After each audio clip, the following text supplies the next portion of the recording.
Hola enfermos y enfermas. Bueno, veis que estoy aquí sentado, tranquilito, y es que ayer estaba preparando un vídeo que vais a ver los próximos días. Mi intención es que esta semana yo me voy a ir de vacaciones, me voy a ir de puente, pero os quiero dejar un par de vídeos, este y otro más muy distinto a este. Me puse a pensar en uno de estos temas que da un poquito para debate, que son los que a mí me gustan, pero que para grabarlos, como son serios, son tranquilos, me parecen importantes, creo que tienes que estar de un ánimo muy especial, ¿vale? La última vez que hice uno de estos fue el vídeo de arte, recomendaciones y cánones.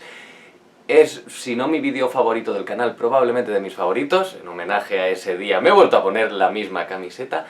Y ese vídeo me gustó mucho. Me gustó mucho porque fue sincero, porque fue reflexivo, fue entretenido y porque se generó un debate muy guay en los comentarios. Es sorprendente porque ese vídeo funcionó bastante bien, pero además la gente fue muy respetuosa. Incluso gente que estaba muy en desacuerdo conmigo dio ahí sus argumentos, tal, y estuvo todo muy bien. La sección de comentarios me gustó mucho. A mí me gusta mucho pensar y analizar cómo disfrutamos la cultura, por qué la disfrutamos, por qué hay gente que no la disfruta y por qué hay gente que es incapaz de dejar que los demás la disfruten. Y como ya sabéis, ya me conocéis de hace mucho tiempo, yo pienso que todo lo que rodea al arte, aunque tenga matices medibles, objetivos, que puedas decir esto es correcto, esto no es correcto, siempre va a tener un pozo, siempre va a tener algo por debajo que sea emocional, siempre. Por lo que va a ser siempre subjetivo. Entonces creo que es muy importante que tengamos claro que acerca del arte no se pueden establecer normas en piedra, no se puede autorizar o desautorizar, sino que hay que describir, hay que empatizar, hay que ponerse uno mismo en un contexto determinado según la persona que ha creado la obra, para quién ha creado la obra, el contexto en el que se ha creado la obra. Pero esto es muy difícil, no solo en los cómics, sino en la música, en el cine, en todo. ¿Por qué? Por lo que yo llamo la memoria del friki. Porque los frikis hemos consumido, bueno, los frikis no, en realidad todo el mundo, hemos consumido cultura en un determinado momento, cultura dirigida a determinada gente y con unas determinadas circunstancias personales. Y ojo, importante, con determinados avances tecnológicos. Pero hay gente que no sabe adaptarse a esto y usa varas de medir de un determinado momento histórico o personal para valorar obras que deberían tener su propia vara de medir de su propio momento histórico o su propio momento personal. Hay un concepto al que a mí me gusta llamar permeabilidad. Yo llamo permeabilidad a esa época de formación, cuando somos jóvenes, yo calculo que entre los 13 y los 20 años, en la que estamos consumiendo cultura y entretenimiento sin parar, sin parar, sin parar, y esos referentes culturales son los que nos van a formar como persona, los que van a enfocar nuestras ideas en determinada dirección. Y ojo, sí, se podrá cambiar con el tiempo esas ideas, pero lo que nos va a conformar como persona, el grueso de eso, considero que está entre los 13 y los 20 años. Creo que todo lo que consumamos durante esa época va a tener para nosotros siempre una importancia mucho más especial que todo lo que consumamos después.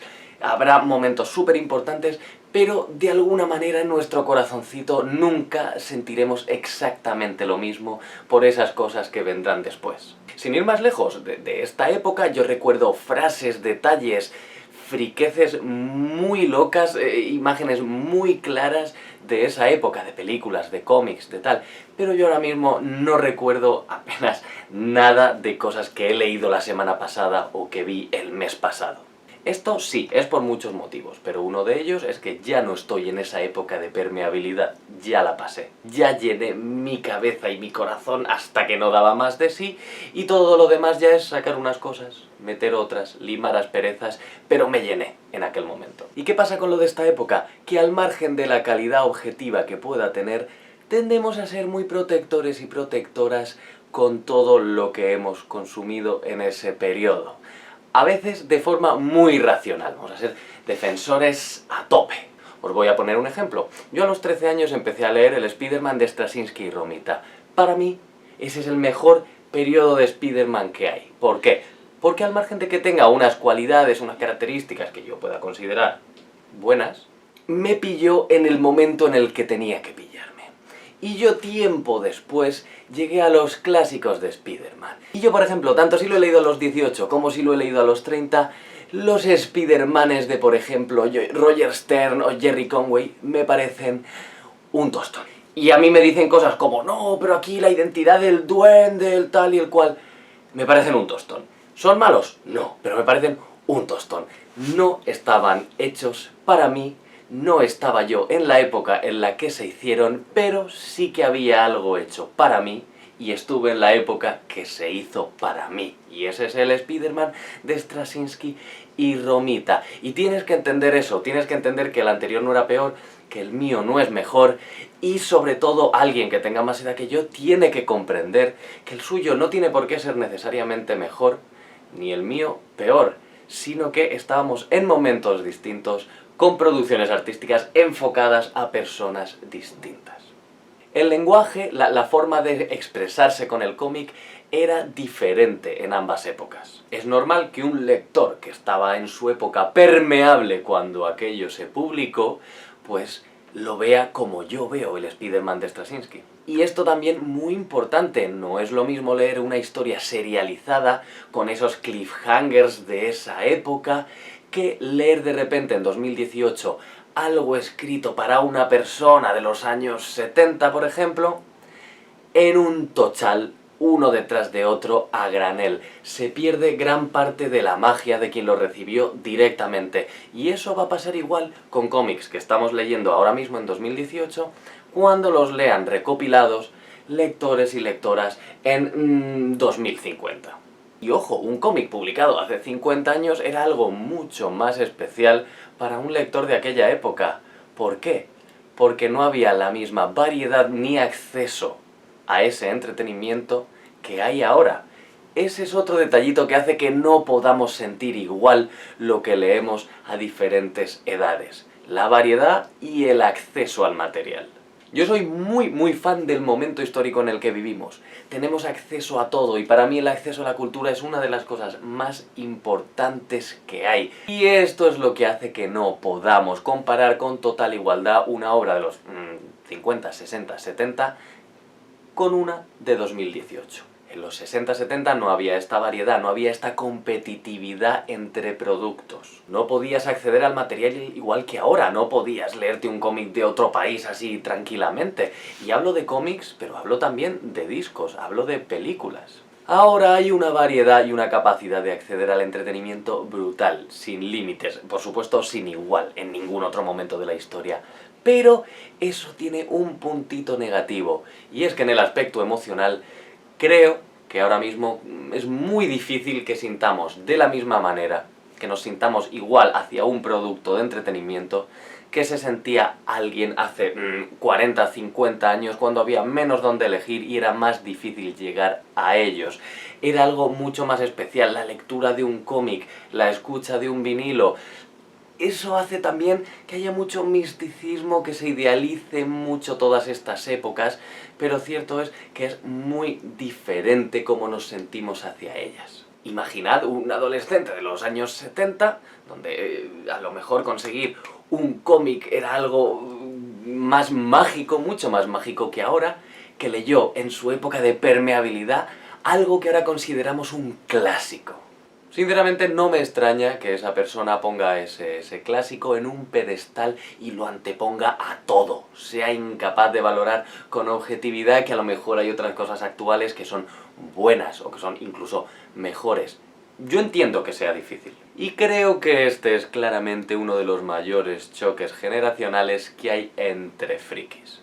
Por eso a mí no me gusta hablar de cosas, de cómics buenos o malos, sino de cómics importantes, teniendo en cuenta la época en la que estaban hechos, de cómics más o menos apropiados para una persona, dependiendo de su edad, de sus gustos, del momento en el que vive, de su personalidad. Y hay que tener en cuenta que el cerebro de un lector de cómics cambia, a la vez que cambia la forma de hacer cómics y de dirigirse hacia los lectores de cómics. Y me gustaría tener otro aspecto en cuenta, la novedad. lo que se hizo primero, lo que revolucionó, lo que rompió un molde. Un producto con una de esas características siempre va a tener mayor impacto emocional que uno que se produzca después. Y eso hace que se produzca una aún mayor mitificación del pasado. Esa música de los 60 y 70, esos cómics de los 80, ese cine también de los 80. Ahí hay unas barreras insalvables para mucha gente. La cúspide de todo está en esas épocas para mucha gente. Pero yo creo que es absurdo estar comparándolo todo el rato todo con los Beatles, o con Queen, o con Stanley y Jack Kirby, o con el Watchmen, o con La Jungla de Cristal 1. Porque todas esas obras tienen algo de novedoso o de rompedor, y lo novedoso y lo rompedor no se puede replicar. Es algo único, muy dependiente del momento en el que se hizo. Y ahora mismo estamos en una época en la que vivimos bastante de la mezcla, porque las barreras iniciales ya se han roto, y ahora hacer lo nuevo es algo muy difícil y sobre todo basado en la mezcla, en la reinvención. Decir cosas como que los 60 molaban más porque nada puede igualarse a los Beatles, o que Mr. Milagro no tiene mérito porque, bueno, ya ves tú, la distribución de página de 9 viñetas, eso ya estaba hecho, eso no es nada novedoso. ¿Por qué se flipa la gente? Me parecen razonamientos absurdos. Porque en realidad no son argumentos que digan que algo era mejor o peor. Simplemente que el impacto que la novedad tuvo en esa persona que está hablando contigo le impide valorar las cosas acorde a su momento, a su contexto, que no es capaz de adaptarse a otras cosas. Si a alguien que tiene una edad distinta a la tuya le fascina algo que tú no entiendes, a lo que tú no le ves nada, piensa un poco en el contexto de esa persona y en por qué puede fascinarle. Intenta entenderla, y no des por hecho que lo tuyo es lo bueno porque es una época buena. Arte bueno, entretenimiento bueno hay en todas las épocas, en todos los meses, todos los años, todas las décadas. Simplemente a lo mejor tú no estás mirando en el lugar correcto. Si tú tienes 50 años y ves la nueva serie de She-Ra de Netflix y no te gusta, lo más seguro es que no sea culpa de la serie.